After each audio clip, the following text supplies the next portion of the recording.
आणि तर वळूयात इतरही महत्त्वाच्या बातम्यांकडे। आंदेकर टोळीला 20 कोटींची खंडणी देण्यात आलेली आहे। बंडू आंदेकरसह 11 जणांविरोधात गुन्हा दाखल झालाय। आंदेकर टोळीचा म्होरक्या बंडू आंदेकर यांना संघटित गुन्हेगारी करून गणेश पेठ मासळी बाजारातील विक्रेत्यांकडून गेल्या 12 वर्षात तब्बल 20 कोटींहून अधिक माया ही खंडणी स्वरूपात जमा केली होती। तपासात ही बातमी समोर आलेली आहे। आंदेकर टोळीला आर्थिक रसद कशी मिळाली यासाठी पोलिसांनी तपास सुरू केला आणि त्यावेळेला हे सत्य समोर आले। आंदेकरच्या घरावर छापा टाकला त्यावेळेला 77 तोळे सोनं, दागिने, मोटर, जमिनी अशी कागदपत्र सापडली आहेत।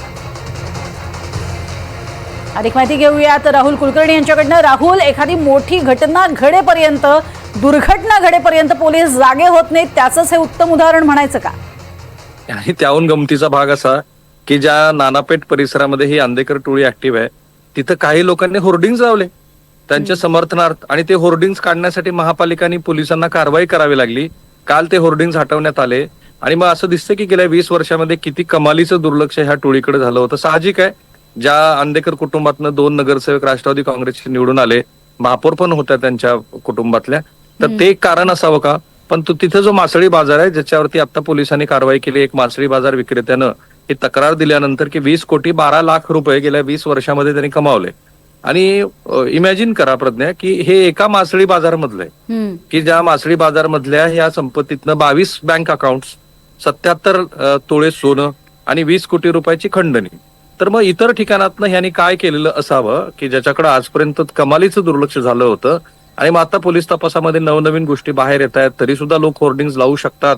एक तर ते दहशत असेल किंवा खरोखरच प्रेम असेल, रॉबिनहूड पण असतात आपल्याकडचे काही लोक।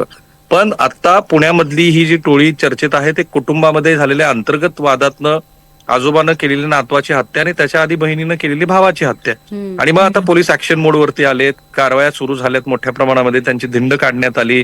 त्या कुटुंबातल्या सदस्यांचं सगळं वर्तन कसं चुकीचं आहे हे न्यायालयामध्ये सांगितलं जातंय, आणि एकत्रित जेव्हा पोलिसांचा तपास होऊन चार्जशीट दाखल होईल तेव्हा आपल्या लक्षात येईल की हे किती मोठं आंदेकर टोळीचं साम्राज्य होतं आणि याच्यामध्ये कोणाचा राजकीय पाठिंबा होता का ते पण उघडकीस येईल। पण आता सुद्धा बघा, 20 वर्षामध्ये ही जी 20 कोटी रुपयाची, 12 वर्षातली 20 कोटी रुपयाची खंडणी, त्याच्याच जोरावरती आंदेकर कुटुंब अशा पद्धतीचं साम्राज्य चालवत होतं असं दिसतं आहे।